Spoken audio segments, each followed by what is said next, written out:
धीरे रात का अंधेरा गहराता जा रहा है। चारों तरफ सन्नाटा फैला हुआ है, लेकिन इस सन्नाटे के बीच दो दिलों की धड़कनें बेचैनी से तेज हो रही हैं। एक तरफ है अनु, जिसकी आंखों में डर भी है और उम्मीद भी। दूसरी तरफ है आर्यवर्धन, जो कैद की जंजीरों से निकलकर बस एक ही ख्वाहिश को पूरा करना चाहता है, अपनी अनु से मिलने की। दोनों की हालत कुछ ऐसी है कि उनके लिए सांस लेना भी मुश्किल हो गया है, लेकिन दिल में जो चाह है वो किसी भी मुश्किल से बड़ी है। अनु अपने कमरे में बेचैन होकर टहल रही है। उसके दिल की धड़कनें उसे कह रही हैं कि आर्यवर्धन खतरे में है। उसका दिल बार बार यही सवाल पूछ रहा है कि आखिर वो कहाँ है, किस हाल में है, कहीं उसे कोई चोट तो नहीं पहुंची। इसी बेचैनी में वो हिम्मत जुटाती है और झेंडे का मोबाइल उठाती है। उसके कांपते हुए हाथ स्क्रीन पर चलते हैं और आखिरकार उसे वो लोकेशन मिल ही जाती है जहां आर्यवर्धन है।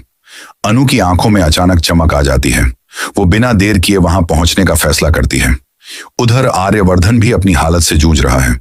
उसके चारों तरफ पहरेदार खड़े हैं, लेकिन उसका दिल अनु की ओर खींच रहा है। वो छुपते छुपाते, हर कदम संभालते हुए किसी तरह उस कैद से बाहर निकलने में कामयाब हो जाता है।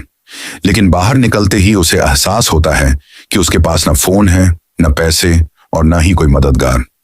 सिर्फ उसका प्यार है जो उसे दौड़ते हुए अनु की ओर खींच रहा है। उसकी सांसें तेज हैं, उसके पैरों में थकान है, लेकिन दिल में एक ही आवाज है, अनु, अनु, अनु। सड़कें सुनसान हैं, हवा में अजीब सी ठंडक है। दोनों अलग अलग रास्तों से चल रहे हैं, मगर मंजिल एक ही है। अनु तेज कदमों से बढ़ रही है और आर्यवर्धन दौड़ते हुए उसी मोड़ की ओर आ रहा है। अचानक वो पल आता है जब दोनों की आंखें मिलती हैं। समय जैसे ठहर जाता है। अनु की आंखों से आंसू झरझर बहने लगते हैं और आर्यवर्धन की आंखों में राहत की लहर दौड़ जाती है। अनु दौड़कर उसके पास आती है और अगले ही पल दोनों एक दूसरे को कसकर गले लगा लेते हैं। उस आलिंगन में ऐसा सुकून है जैसे दोनों ने सदियों की दूरी एक पल में मिटा दी हो। आर्यवर्धन की आवाज कांप रही है, लेकिन उसमें भावनाओं का सागर उमड़ रहा है। वो कहता है, अनु, तुम आ गई। मैं तुम्हें बता नहीं सकता कि मैंने तुम्हें कितना याद किया है। मैं हर रोज तुम्हारे बारे में सोचता रहा, तुम्हारी आवाज सुनने को तरसता रहा, लेकिन तुम तक पहुंच नहीं पाया। अनु की आंखों से आंसू थमने का नाम ही नहीं ले रहे। उसकी आवाज भीगी हुई है जब वो कहती है, सर, जितनी बेचैनी आपको थी उतनी ही मैं हर पल महसूस कर रही थी। मुझे लगता था कि आप ठीक नहीं हैं। मेरा दिल घबराता रहता था और मुझे बस यही डर सताता था कि कहीं आपके साथ कुछ गलत ना हो जाए। दोनों एक दूसरे को देखते रहते हैं, मानो सारी दुनिया थम गई हो। उस पल में कोई दर्द नहीं, कोई डर नहीं, बस एक दूसरे का एहसास है। कुछ देर बाद जब दोनों थोड़े संभलते हैं तो अनु उसकी आंखों में देखते हुए कहती है, सर, मुझे आपसे एक वादा चाहिए।